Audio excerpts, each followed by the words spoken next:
مسجد کی طرف جانے والے قدم بھی لکھے جاتے ہیں۔ بنو سلمہ کے لوگ مدینہ کے کونے میں مسجد سے دور رہتے تھے، انہوں نے مسجد کے قریب منتقل ہونے کا ارادہ کیا تو یہ آیت نازل ہوئی، انا نحن نحیی الموتى ونکتب ما قدموا وآثارهم، بے شک ہم ہی زندہ کریں گے مردوں کو اور ہم لکھ رہے ہیں جو انہوں نے آگے بھیجا اور ان کے آثار بھی۔ تو رسول اللہ صلی اللہ علیہ وسلم نے فرمایا، بے شک تمہارے نشانات قدم لکھے جا رہے ہیں، یعنی انسان اپنے پاؤں سے چل کر جس زمین پر بھی جاتا ہے وہ زمین بھی گواہ بنے گی، اور وہ قدم اگر نیکی کے کام میں ہے تو ثواب کے طور پہ لکھے جائیں گے، اور اگر کسی برے کام سے اور برے ارادے سے انسان نکلا ہے یا اٹھا اپنی جگہ سے تو وہ قدم اس کے برائی کے خانے میں لکھے جائیں گے۔ اسی طرح طواف میں اٹھائے گئے قدم وہ بھی لکھے جاتے ہیں۔ رسول اللہ صلی اللہ علیہ وسلم نے فرمایا، جو شخص گن کر طواف کے 7 چکر لگائے اور 2 رکعت نماز پڑھے تو یہ ایک غلام آزاد کرنے کے برابر ہے، یعنی ثواب ہے۔ اور جو شخص ایک قدم بھی اٹھاتا یا رکھتا ہے، یعنی ایک اٹھاتا ہے ایک رکھتا ہے، ایک اٹھاتا ہے ایک رکھتا ہے، تو ہر قدم پر اس کے لیے 10 نیکیاں لکھی جاتی ہیں، اور اس سے 10 گناہ مٹائے جاتے ہیں، اور اس سے 10 درجات بلند کیے جاتے ہیں۔ اس سے انسان اندازہ کر سکتا ہے کہ کتنا زیادہ اجر و ثواب ہے۔ پھر حاجی کی سواری کے قدم لکھے جاتے ہیں۔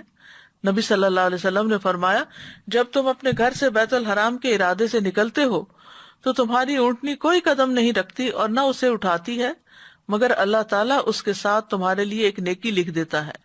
اور تم سے ایک گناہ مٹا دیتا ہے۔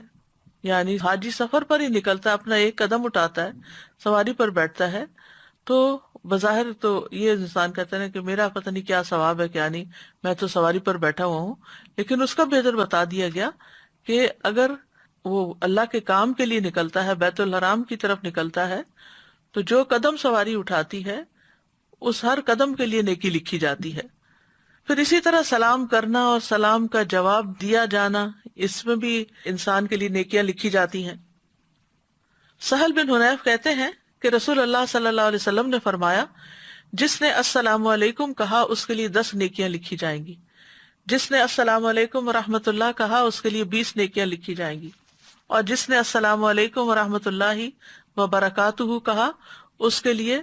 30 نیکیاں لکھی جائیں گی۔ اسی طرح جو تسبیحات ہم پڑھتے ہیں، آپ نے فرمایا اللہ نے 4 کلمات چنے ہیں، سبحان اللہ والحمد للہ ولا الہ الا اللہ واللہ اکبر۔ جس نے سبحان اللہ کہا اس کے لیے 20 نیکیاں اور 20 برائیاں مٹا دی جاتی ہیں، جس نے اللہ اکبر کہا اس کے لیے بھی اسی طرح، اور جس نے لا الہ الا اللہ کہا اس کے لیے بھی اسی طرح، الحمدللہ کہا اس کے لیے بھی، یعنی 4 کلمات پہ ہر کلمہ کہنے پر یہ نیکیاں لکھی جاتی ہیں اور ساتھ برائیاں بھی مٹائی جاتی ہیں۔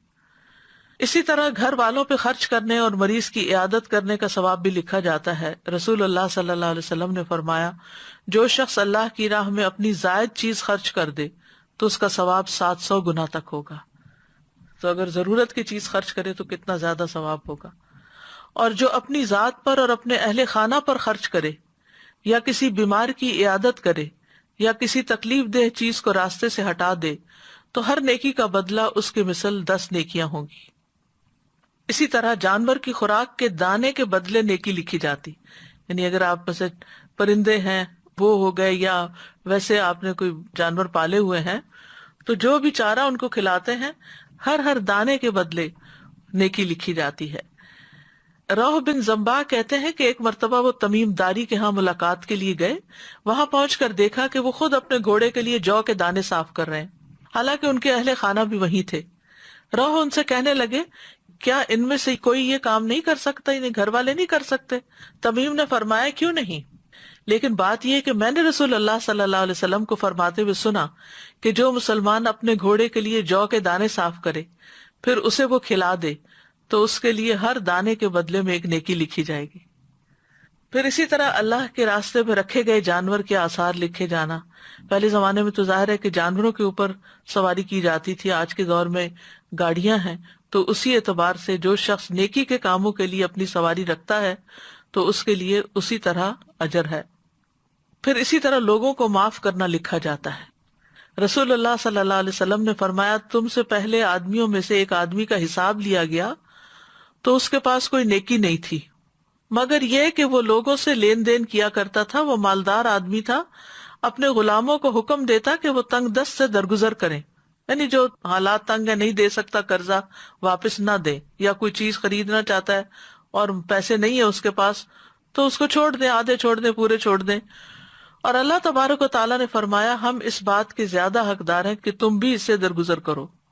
یعنی فرشتوں سے کہا کہ تم بھی اس سے درگزر کرو۔ پھر اسی طرح لوگوں کی تکلیف پریشانی دور کرنا یہ بھی لکھا جاتا ہے۔